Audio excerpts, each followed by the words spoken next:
All right, it's time to get into my updated 53-man roster prediction for the Chicago Bears. This comes after mandatory minicamp and OTAs.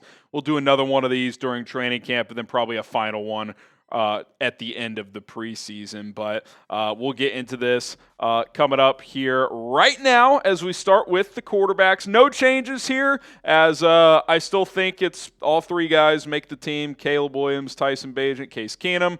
Austin Reed will get cut, probably be the practice squad quarterback. The only real question here is Bagent or Keenum the backup. I think it'll be Bagent, but sounds like that's going to be a real competition, and that Keenum actually probably looked better during the springtime, but we'll see how it looks in July and into August. Speaking of the quarterback, get yourself a Caleb Williams jersey today. Only $100. Chatsports.com/Caleb jersey. They are available right now. Tons of these have been flying off the shelves. Get one today before it's too late. Okay, running backs. I think I had the same four last time as well. DeAndre Swift, Roschon Johnson, Kyle Monangai, and Travis Homer. I do think there's a scenario where Homer gets cut, especially if they end up signing or trading for a running back at some point. Ian Wheeler, a notable cut here. For now, this is the group. I think this is a position group that could add a piece, could make a change here. Swift will be on this team unless he's part of a trade for a bigger running back.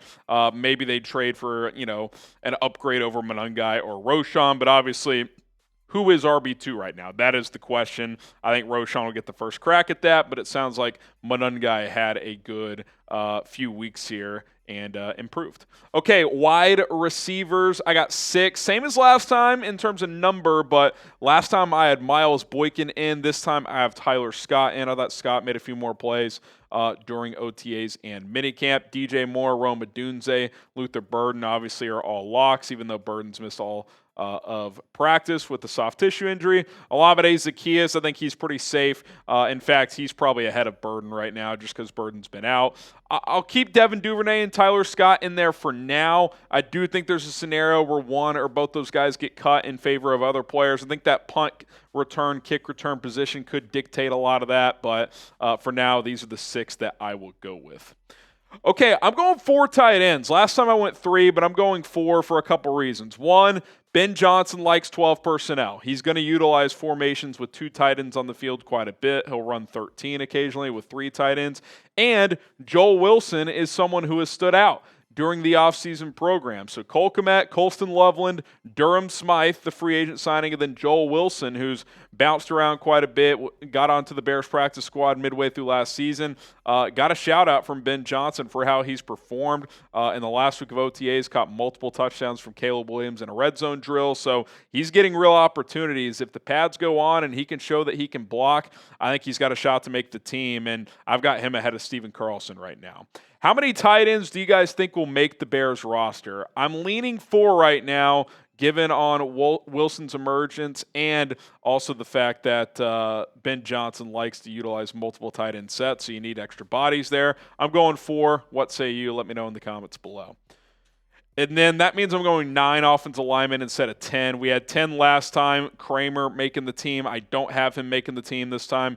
On the left side of your screen are your projected starters. Obviously, it could be Ozzie Trapillo, Karan Amagaji at left tackle, but for now we'll go Braxton Jones. Then obviously Joe Thuney, Drew Dahlman, Jonah Jackson, Darnell Wright to fill out the starters. Trapillo and Amagaji will both be on the team regardless if they start or not.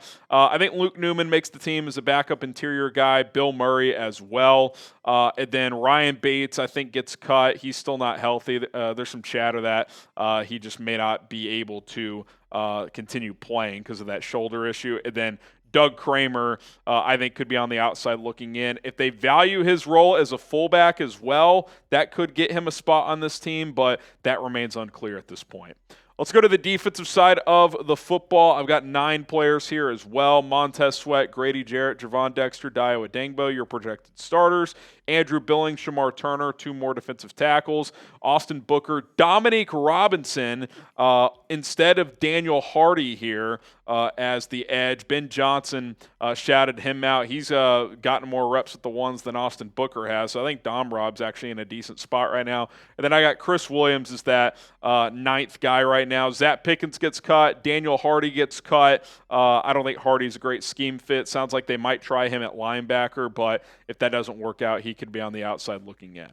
Okay, what is the bigger need on this roster? Because even there, like, sure, good for Dom Rob, but like, I don't love hearing that he's been getting first team reps. I think edge is the biggest need. Adding another pass rusher, you could certainly say running back as well.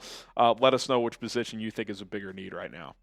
Okay, linebacker, I have 5. I thought about having 6 with Hardy making it at linebacker as well, but I have him getting cut. TJ Edwards, Tremaine Edmonds, Ruben Hippolyte, Noah Sewell, and Eamon Ogbongbemiga. They could go Hardy over Sewell if they feel like Hardy can play some snaps at off-ball linebacker. He's probably got more special teams value than Noah Sewell does, but if they don't feel comfortable with Hardy playing multiple linebacker spots, which you need to be able to as a backup, then they would probably have to go with Sewell in that spot. Okay, corners here. I got 6. I think the same 6 I had last time. Jalen Johnson, Tyreek Stevenson, Kyler Gordon, your projected starters. Obviously, Johnson and Gordon are going to start. Tyreek has the inside track to start, but he'll get pushed by Terrell Smith and Zay Frazier. And then Josh Blackwell, your backup nickel and core special teamer, makes the team as well.